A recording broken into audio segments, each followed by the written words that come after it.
जमील फराज साहब बहुत शुक्रिया। जमील फराज साहब, आज अदालत के सख्त रिमार्क सामने आए, मगर अदालत को हुकूमत ने बताया कि बरतानवी कॉमनवेल्थ के दफ्तर ने नवाज शरीफ के वारंट गिरफ्तारी की तामील से मुतालिक मदद फराहम करने से इनकार कर दिया है। अब आपकी काबीना में भी बात हुई, अगर वहां से मदद नहीं मिल रही है, नवाज शरीफ साहब तकारीर कर रहे हैं, आज भी उनकी तरफ से की गई, कैसे वापस लाएंगे, क्या लाएमल बनाया है? देखिए शाज़ेब, बात यह है कि इसमें किसके दो पहलू हैं। एक जो है इसका कानूनी पहलू है और दूसरा इसका जो है वो इखलाकी पहलू है। तो इखलाकी पहलू को तो पाकिस्तान मुस्लिम लीग नून या नवाज शरीफ उसको तो वो समझ नहीं पाते हैं या उसकी उनको कोई परवाह नहीं है। अब जो कानूनी हमारे पास ऑप्शंस हैं वो जाहिर है कि हमने उन्हीं को इस्तेमाल करना है, जिसमें कि जो बेसिकली जो जज साहब की जो वो थी इंस्ट्रक्शन थी वो यही थी कि हमारा जो एम्बेसी का जो स्टाफ है उन्होंने वहां पे डिलीवर करने की कोशिश की, लेकिन वो उन्होंने उसको रिसीव करने से इनकार कर दिया। तो बुनियादी तौर पे जो अदालत का मकसद था वो यही था कि ये प्रूफ हो सके कि आपने कोशिश की है और आपने जो मतलूब है वो इससे बाखबर है कि उसको वारंट उसके खिलाफ आया है। अब हम जो है तो ज़ाहिर है बरतानी हुकूमत से भी हम राब्ते में हैं और हम तो अपनी तरफ से कोशिश करेंगे, लेकिन असल चीज़ तो यही है कि एक शख्स जो कि कानून से फरार इख्तियार कर चुका है, जिसका कि जज साहब के कमेंट से बड़ा जाहिर होता है, जो कि बेसिकली हर उस कानून की एहतराम करने वाले या उस बाज़मीर शख्स की एक आवाज़ है जो कि जस्टिस कियानी साहब ने दी।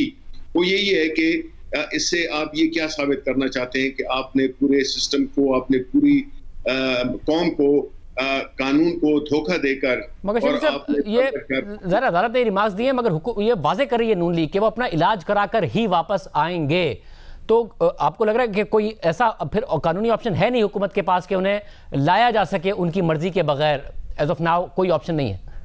देखिए, इसके साथ साथ ये वो अपनी जगह पे जो कानूनी तकाजे हैं वो हम पूरी करेंगे और जो भी हमारी बस में है कानूनी तौर पे उनको वापस लाने में हम वो कोई उसमें कोताही नहीं बरतेंगे। लेकिन ये फैक्ट तो रहता है ना शाज़ेब कि एक शख्स है जो कि अपने आप को डेमोक्रेसी का चैंपियन कहता है, वो शख्स है जो इस वक्त एक रूप बदला हुआ है उसने जमहूरियत का चैंपियन होने का, वो कानून से फरार करता है। How does that work? ये किस तरह चलता है?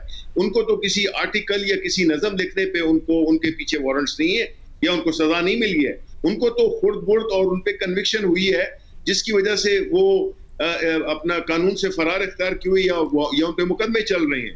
तो ये कैसे हो सकता है कि एक ऐसा लीडर जो कि कानून से भागा हुआ है, मुझे तो कोई फर्क नहीं नजर आता जो कि ये दूसरा जो बंदा जो आजकल भागा हुआ है, जो भी उसका नाम है वो मोटरवे वाला, वो, और इसमें तो मुझे कोई फर्क नजर नहीं आता क्योंकि दोनों कानून से मादा के साथ आप जनरल मुशर्रफ से मवाजना भी कर सकते हैं कि वो भी भागे हुए हैं, ये भी भागे हुए हैं।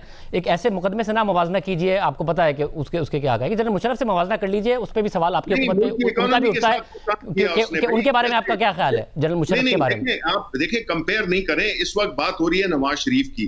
पहले आप अपना हिसाब तो दें। अगर हम कंपेयर तो आपने किया था, तो मैंने आपको एक बेहतर कंपेरिजन बता दिया कि उनके ऊपर आप नहीं आवाज उठाते हैं, कंपेरिजन आपने किया था। मैं तो इंसिस्ट करूंगा क्योंकि कानून उसने मुल्क की इकोनॉमी के साथ किया और इसने किसी वो ज्यादती की, इन्होंने मुल्क के साथ अदालत को दोनों ने मफरूर करार दिया हुआ है। मैं फिर इंसिस्ट करूंगा, एक बहुत हसास वाकया है वो, उसके बारे में इस तरीके से ना लिंक कीजिए। मुशर्रफ दोनों मफरूर हैं, मैंने कह दिया। मैं रिस्पेक्ट करता हूं जो आप बात कर रहे हैं, फाइन, वी मूव ऑन। तो सर फिर मुझे ये बताइए, ऑपोजिशन को क्या इंगेज करेंगे? ऑपोजिशन को इंगेज करेंगे या नहीं करेंगे? जो जा रही है, सड़कों पर आने जा रही है, क्या आप लोगों ने कोई स्ट्रेटजी बनाई है? कल कोई कमेटी की भी बात आ रही थी।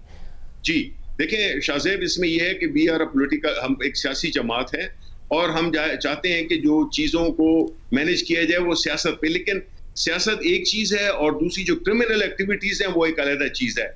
हमने प्राइम मिनिस्टर इमरान खान ने उस दिन भी अपने असेंबली में ये कहा था कि अपोजिशन के साथ हर चीज़ पे बात हो सकती है, लेकिन कंप्रोमाइज करप्शन पे नहीं हो सकता। इसके अलावा इसलिए हमने जो हमारे सीनियर लीडर्स हैं जो कि पॉलिटिकली ज्यादा एक तजुर्बा रखते हैं, उनकी टीम बनी है और वो बिल्कुल एंगेज करेंगे, हर अपोजिशन पार्टी के साथ वो एंगेज करेंगे और उसमें जो है वो अपना जो भी एक तरीका होता है जो सियासी जमातों में एक सियासी इश्यूज पे होता है उसमें हम करेंगे। बिकॉज हम ये बस बात है, आप कह रहे हैं कि मुज़ाकरात के लिए दरवाजे बंद नहीं किए हुए हैं हुकूमत ने, मुज़ाकरात करेंगे कि आप सड़कों पर ना आए। हम ये कहते हैं शाहजेब, पॉइंट बड़ा क्लियर है, हमारी पार्टी का मौका बड़ा क्लियर है। हम बिल्कुल अगर कोई सियासी इश्यूज हैं, अगर मुल्क के बारे में कोई इश्यूज हैं, महंगाई है और कोई अगर इश्यूज हैं, उसमें बिल्कुल हम बात करने को तैयार हैं।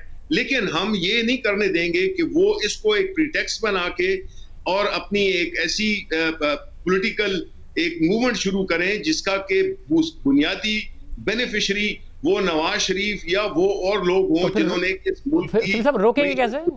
फिर रोकेंगे कैसे इन्हें? आपका क्या कोई प्लान है आपके पास? गिरफ्तारियां होंगी, क्या होगा, क्रैकडाउन होगा? देखिए बिल्कुल एक प्लान ये करेंगे और एक प्लान हम करेंगे, और हमारा मकसद तो ये है कि जहां तक कि पॉलिटिकल एक्टिविटीज है वो करें, लेकिन हम कौम को बताना चाहते हैं कि देखें ये जो इकट्ठे हुए हैं ये मुल्क के लिए इकट्ठे नहीं हुए, ये बुनियादी तौर पे अपने आप को बचाने के लिए ये सारी ये नाटक ये नचाने वाले हैं।